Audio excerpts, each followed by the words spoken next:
चली गईलू ससुराल गोरी, जहाँ के तू भूल गईलू। चली गईलू ससुराल गोरी, जहाँ के तू भूल गईलू। याद में तोहरा डोबे पगला, याद में तोहरा डोबे पगला। खोज खबर नहीं कहिलू, चली गईलू ससुराल गोरी, जहाँ के तू भूल गईलू।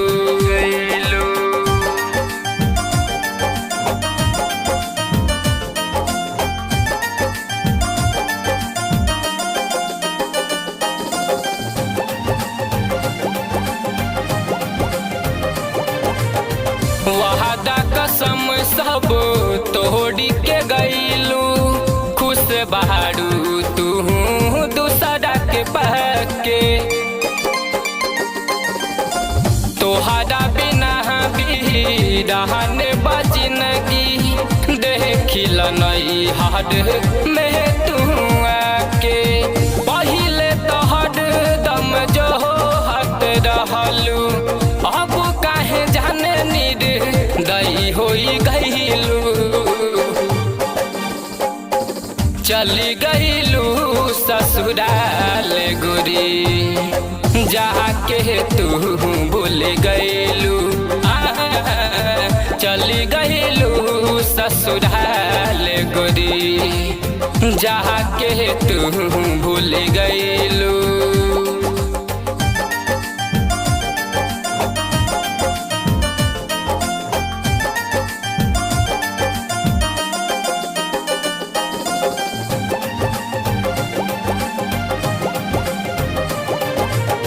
याद आवे पल साथ में बीतल, सुतल तहरा कोहरा में। सपना देखवलू साथ रहे के, सजलू दूसरे सिंघोरा में। काढ़ी कर जहतू चल गईलू, हमें भी सधैलू। चली गईलू ससुराल गोरी, जहाँ के तू भूल गईलू। चली गईलू ससुराल गोरी, जहाँ के तू भूल गईलू।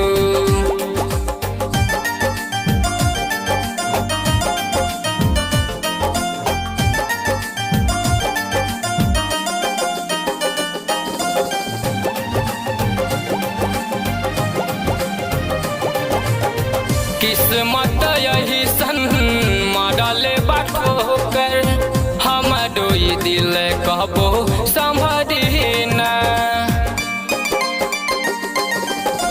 राज संदीप के सदमा लगल बा, प्यार पे अब ना भरोसा बा।